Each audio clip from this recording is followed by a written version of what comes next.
السلام عليكم ورحمة الله وبركاته. أنا جوا معلن شريف فيديو جن حكوا سابسين هاي شان قلد أو والدين تو أي سميسو إيو دباتوين ككرلان كرا والد كأو جنبيها بين كوالدين عرورته ولا صوص إيه أنت أي سندونين عرورته ولا كواوين لوسو كذا والد كأو دفاع قلدات كعرورته والد كأو إلى عرورته سيدا أكنت أوكله مسؤوليتنا عن صارين والد كهابين كوالدين تو جنبيها وحويا فرصة يكون قال لهين عرورته ده واحد يكون ليتان waxa ay ku wanaagsan yihiin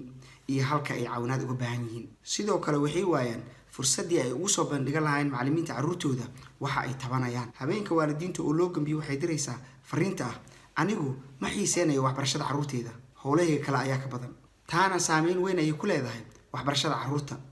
iyo sida ay u arkaan naftooda daraasado la sameeyay ayaa waxa lagu ogaaday in haddii uu adag yahay xiriirka u dhaxeeya waalidka iyo iskoolka ardaydu ay ku raaxaysato iskoolka waxqabadkooduna kor u kaco taas oo kor u qaada waxbarashada carruurta iyo buundooyinka ay ka keenaan imtixaanaadka carruurtan waxay ogaadaan muhiimadda ay waxbarashadu leedahay carruurta oo la soo siiyo cunto aysan doonayn carruurta oo raashin aysan doonayn boorsada loogu soo rido waxay keentaa inay qashinka raacsiiyaan ayagoo baahan waxay ka tugsadaan carruurta kale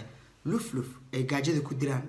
taas oo haddii lagu arko waalidka lagu dacweyn karo social service-ka carruurtu waxay jecel yihiin inay xushaan cuntada ay u qaadanayaan iskoolka bar carruurtaada ahmiyadda raashinka caafimaadka leh una ogolow inay xushaan cunto caafimaad leh oo nafaqo siinaysa jirkooda marmarna u rid boorsada shukulaato doolshe ama macmacaan kale sida maalinta jimcaha oo kale ka ilaali carruurtaada inaad boorsada u rido cuntooyinka isla markiiba halaabaya sida ukunta malaayga digaaga bariiska iyo wixii la halmaala canugaaga hadduu jiro 11 sano ama ka weyn yahay u ogolow inuu diyaarsado carruurta marka ay diyaarsadaan cuntada iyagu xiise gaar ah ayay u leedahay canugaaga marka uu isaga diyaarsado cuntada wuxuu baranayaa xirfado muhiim ah sida maxaan qaataa maanta maxaa naga maqan maanta cunto cusub ayaan soo tijaabinayaa oo dhammaantood u baahan fikir waxqabad iyo mid mas'uuliyadeed carruurta oo dharka waaweyn loo soo gado waalidka u soo gada carruurtooda dharka waaweyn oo ay ku dhacayaan ayadoo ujeedku u yahay wax dhaqaaleen iyo way u soo korayaanoo labada sano soo socotay ku moodayaan laakiin waalidku wuxuusan ogeyn in carruurta u ekaato kuwa da'dooda ka weyn oo ay ku maadeystaan carruurta kale muuqaalkooda dartii marka carruurta ay qabaan dhar la eg waxay u muuqdaan dabiici da'doodana way u qalmaan ayadoo jirkooduna uusan muuqan sidoo kale waalidka qaarkii waxay ku qasbaan carruurta inay xirtaan dhar aad uga yar taasoo kalifta in carruurta aysan la ciyaarin carruurta kale ayagoo ka cabsanaya haddii ay fororsadaan inay jeexmaan carruurtan jirkoodu wuu muuqdaa salaadana kuma dukan karaan dharkan u gad cunugaaga dhar la eg si uu ugu raaxaysto xirashadooda iskuulkana uusan u noqon mid lagu maadeysto waalidka oo difaaca qaladaadka carruurta waalidka oo si indhala-aan u difaaca carruurta marmarsiyana u sameeya qaladaadkooda waxay keentaa in carruurtu ku adkaystaan qaladka waalidkan carruurtooda ma qaldamaan been ma sheegaan markastana way saxan yihiin carruurta ayagoo run sheegaya ayaa waxaa laga yaabaa inaysan kuu sheegin waxa dhacay oo dhan oo ay kuu sheegaan qayb ka mid ah oo kaliya sababtoo ah waxay ka cabsanayaan su'aalaha kale ee iman kara marka waalid ahaan adiga ayaa lagaaga baahan yahay inaad raadiso runta oo dhammaystiran sugtana ilaa aad ka ogaanayso waxa dhacay oo dhan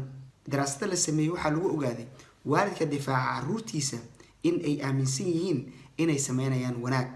laakiin ay carruurta ku abuuraan walwal iyo cillado dhaqan xumo oo saameyn ku yeelata carruurta mustaqbalkooda dheer waalidka oo u ilaaliya carruurta sida ukunta oo kale mas'uuliyadna aan saarin carruurta oo sariirta loo goglo qolka loo soo nadiifiyo dharka loo isbagaareeyo loona ogolaan inay far nuuxiyaan waxay u horseedaa mas'uuliyad darro iyo in ay noqdaan kuwa aan waxba qabsan karin mar kastana caawinaad u baahan marka ay weynaadaan waxay noqdaan kuwa jiljilicsan carruurtu waa inay howsha guriga qaybtooda ka qabtaan loona ogolaado inay qaldamaan marmarka qaarna ay guuldareystaan si ay cashar uga bartaan khaladaadka iyo guuldaradaba taas waxay ka dhigaysaa kuwa firfircoon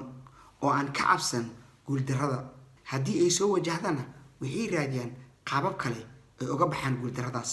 fadlan subscribe saar channelkan si aad u hesho video kasta oo aan soo gelino waqti kasta lana wadaag walaalaha kale si ay iyaguna uga faa'iidaystaan waa mahadsantihiin